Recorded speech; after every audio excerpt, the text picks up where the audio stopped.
আপনার কপালে আপনার ভাগ্যে যিনি আছেন তার জন্য সবটুকুন ভালোবাসাকে আপনি জমিয়ে রাখবেন। আপনি জানেন আপনার জীবনে বৈবাহিক জীবনে একজন সঙ্গিনী আসবেন, এটা এক্সপেক্টেড। কিন্তু আপনি এখন থেকে যদি কোথাও প্রেমের নামে অবৈধ সম্পর্ক করেন, অবৈধ রিলেশন করেন, হারাম সম্পর্ক স্থাপন করেন, তাহলে দিন শেষে আপনি কিন্তু আপনার সেই হবু স্ত্রীর সাথে বিশ্বাসঘাতকতা করবেন। একজন নারী হিসেবে আপনি যদি কোনো ছেলের সাথে অবৈধ সম্পর্ক করেন জাস্ট সময় কাটানোর জন্য, জাস্ট টাইম পাস করার জন্য, তাহলে আপনি আপনার সেই হবু স্বামীর সাথে বেঈমানি করলেন, আপনি তার সাথে বিশ্বাসঘাতকতা করলেন।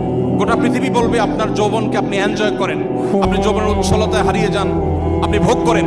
ইসলাম আপনাকে বলবে আপনি কন্ট্রোল করেন, আপনি নিজেকে নিয়ন্ত্রণ করেন, তারুণ্যে যেন কালিমা না লাগে। আমাদের মুফতার ভাই বিবাহ সম্পর্কে বলছিলেন, একজন মুসলিম তরুণ তার তারুণ্যে মনে চাইলো আর কোনো পাপাচারে লিপ্ত হয়ে গেলেন, আল্লাহর অবাধ্য হয়ে গেলেন, বিবাহ বহির্ভূত কোনো সম্পর্কে জড়িয়ে পড়লেন। এটি কোনো মুসলিমের সাথে অন্তত যায় না। একজন মুসলিম তরুণ এতটা ঢিলা হওয়া উচিত না। যেখানে খুশি সেখানে তিনি কাত হয়ে গেলেন, সেখানে তিনি এঙ্গেজ হয়ে গেলেন, নত হয়ে গেলেন, এটা মুসলিম তরুণের সাথে অন্তত যায় না।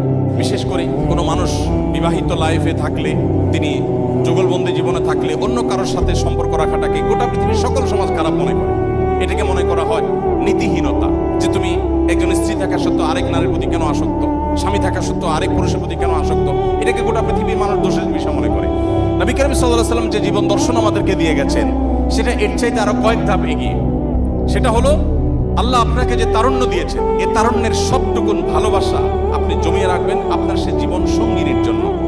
যেই যুবক তার তারুণ্যকে, তার যৌবনের চাহিদাকে কন্ট্রোল করতে পারে না, নিয়ন্ত্রণ করতে পারে না, তার চরিত্রকে হেফাজত করতে পারে না, তার সম্ভ্রমকে সংরক্ষণ করতে পারে না, এই যুবক আব্দুল্লাহ ইবনে ওমরের উত্তরসূরি হতে পারে না, এই যুবক ওমর রাদিয়াল্লাহু তাআলার উত্তরসূরি হতে পারে না, এই যুবক মুহাম্মদ সাল্লাল্লাহু আলাইহি ওয়াসাল্লামের অনুসারী হতে পারে না, এই যুবক কখনো আব্দুল্লাহ ইবনে মাসউদের অনুসারী হতে পারে না, এই যুবক সেই সকল সাহাবীদের অনুসারী হতে পারে না যেই সাহাবীরা মক্কার যাযাবর থেকে অর্ধ পৃথিবীর বাদশাহী করেছেন। আপনি তাদের অনুসারী, সেই নবীর উম্মত যে নবী তার যৌবনকে হেফাজত করেছেন এবং হেফাজত রাখতে বলেছেন। অতএব এই সংগ্রামে আমাদেরকে জিততে হবে এবং জয়ী হতে হবে। আল্লাহ তাআলা আমাদের সবাইকে সেই তৌফিক দান করুন।